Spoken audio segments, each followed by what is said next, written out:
बा देवा महाराजा, 12 गावच्या, 12 वेशीच्या, 12 वैवाटीच्या महाराजा, आज तुझ्या दरबारात हो दशावताराचो खेळ मांडसो महाराजा. आज या खेळाक विघ्नहर्ता गणपती गजानन सामील करून घे महाराजा. नटराज नटेश्वर सामील करून घे महाराज. पोरापासून थोरापर्यंत आणि म्हाताऱ्यापासून तरण्यांपर्यंत सगळ्यांका सामील करून घे महाराजा. समीक्षक परीक्षक राजी करून घे महाराजा.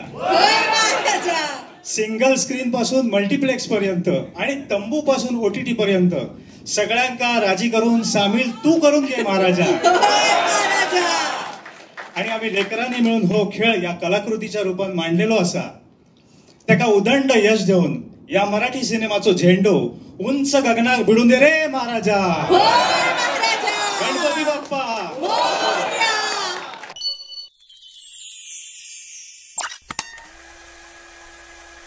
लहानपणापासून कोकणातल्या गोष्टी, कोकणातल्या या लोककला, दशावतार हे लहानपणापासून पाहत होतो. आणि मग नंतर ज्यावेळेला स्वतः गोष्टी करायला सुरुवात केली त्यावेळेला हळूहळू लक्षात यायला लागलं की एकांकिका केल्या, नाटकं केली, त्याच्यानंतर ज्यावेळेला जर सिनेमाकडे वळायचंय तर आपल्या मातीतला विषय घेऊन जगासमोर जायला पाहिजे. आणि मला सारखी ही ओरड आजूबाजूला ऐकू येते की मराठी सिनेमामध्ये भव्यता नाही आहे, दाक्षिणात्य सिनेमे खूप ग्रेट होत आहेत. आणि मला नेहमी वाटतं की असं नाही आहे. आपल्याकडे मराठीमध्ये खूप चांगला कॉन्टेंट खूप काळ होत आलेला आहे. मराठी चित्रपट म्हणजे भारतीय चित्रपटसृष्टीची सुरुवात मराठी माणसाने केली. त्यानंतर अनेक पिढ्या मराठी माणसांच्या, मराठी दिग्दर्शकांच्या, मराठी कलाकारांच्या झाल्या ज्यांनी भारतीय चित्रपटसृष्टीत मोठं योगदान दिलं. आणि त्यानंतरही आता सतत आपली कंपॅरिझन इतर राज्यातल्या चित्रपटांबरोबर होणं गरजेचं आहे असं मला वाटत नव्हतं.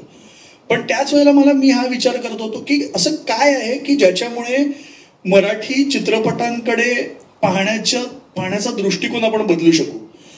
आणि मग मला लक्षात आलं की ही जी भव्यता लोक म्हणतात ती महाराष्ट्रातल्या निसर्गात आधीच आहे.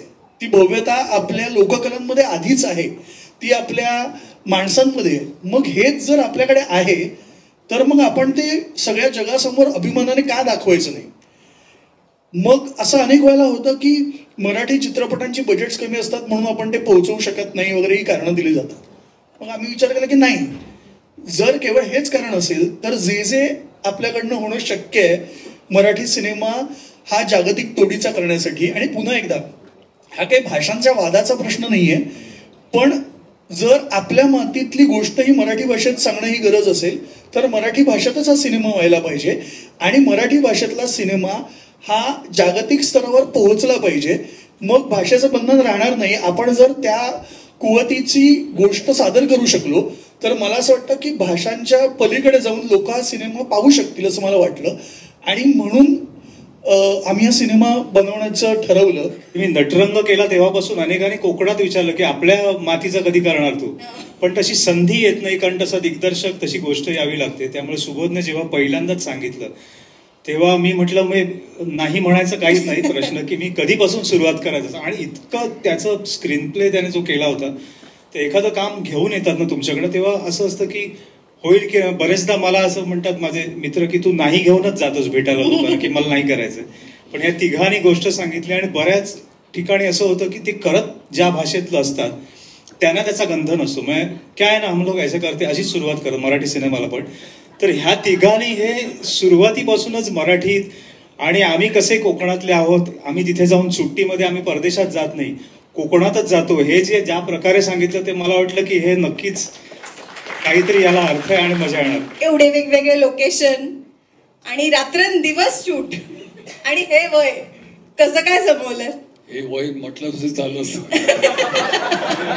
ते हल्ली यायलाच लागले सर, ह्या वयात सुद्धा तुम्ही, ते क्वालिफिकेशन झाले आता.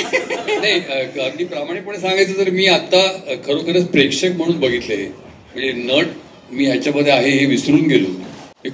इतक्या तुम्ही जसं बघावं तसं मी आता बघितलं. म्हणजे खूपच थ्रिलिंग होता ट्रेलर. आणि खरंच आपण हे काही केलंय का असं मला प्रश्न पडला. आणि सुबोध म्हणाल ते बरोबर आहे, ती भव्यता करताना पण जाणवली. मला पण त्याची सगळीच एकूण ज्या प्रकारे होतं. कारण कोकणात याच्यापूर्वी मी 4-5 सिनेमे केलेत. एकाच लेखन तर गुरुनीच केलं होतं, नारबाची वाडी. पण असं कोकण मी ह्याच्या आधी बघितलं नव्हतं.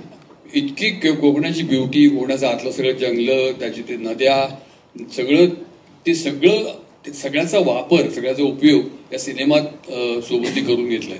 त्याच्यामुळे करताना खूप मजा आली याच्यामध्ये. मग मी अगदी विसरून गेलो की आपण शूटिंग करतोय असं. आम्ही सेटवर विसरून गेलो होतो की हे दिलीप काका आहेत खरंच. खूप हा वेगळा आणि खूप अगदी कायम लक्षात राहील असा अनुभव होता माझ्यासाठी. म्हणजे मला पण काही कारण लागतं फक्त कोकणात जायला. त्यामुळे हा पहिला मला अजितचा फोन आला, करशील का? म्हटलं करीन ना नक्कीच. आणि मला वाटलं छोटासा रोल असेल, पण रोल सबस्टॅन्शियल होता. आणि मी काही नाही, मी कोरी पाटी घेऊन गेलो. मी तुम्हाला भेटलोही नव्हतो याच्या आधी. पण एकदा सेटवर गेल्या का कळतं ना, आपल्याला इरिटेशन लेवल त्याच्यावरती ठरवून असतं की डिरेक्टर आणि प्रोडक्शन कसं आहे. हो, मग ते अजिबात मी इरिटेट झालो नाही. म्हणजे दे वर व्हेरी व्हेरी वेल प्रिपेअर्ड. आणि कुठे कॉम्प्रोमाइज नाही केलं त्यांनी या सिनेमात. काय होतं की मराठी सिनेमा म्हटल्यावर अर्ध ती कॉम्प्रोमाइजच असतं. म्हणजे स्क्रिप्टमध्ये वरती लिहितात कॉम्प्रोमाइज, नंतर स्क्रिप्ट लिहितात. पण इथे तसं नव्हतं. आणि खूप मजा आली शूटिंग करायला.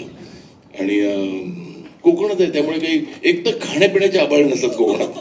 त्यामुळे ते आणि हा आपला जो फॉर्म आहे वर्षानुवर्ष चाललेला, कुठेतरी तो सिनेमाच्या माध्यमातून येतोय लोकांपुढे. आपलं कल्चर, आपलं हे लोकांसमोर येणं खूप गरजेचं होतं. आणि ते इतक्या ब्रिलियंटली यांनी मांडलंय ना की ट्रेलरवरनाच हा पिक्चर सुपरहिट आहे. माझेही नाही, कारण मलाही पहिल्यांदा प्रथेप्रमाणे अजितचा फोन आला सिनेमात काम करायचं. हो, मी त्याच्या पलीकडे उत्तर असू शकत नाही. मग सुबोधनी गोष्ट सांगितली, ती फॉर्मॅलिटी होती. पण मला गंमत अशी वाटली की मी अशा रोलमध्ये का त्याला सुचलो असेल, त्याचं उत्तर तोच देऊ शकेल. पण खरंच सिनेमा करायला खूप मजा आली. म्हणजे मी कोकणात नाही, पण बाजूचा गोव्याचा आहे, त्यामुळे साधारणपणे सगळं सारखंच, पण अत्यंत उत्तम युनिट होतं.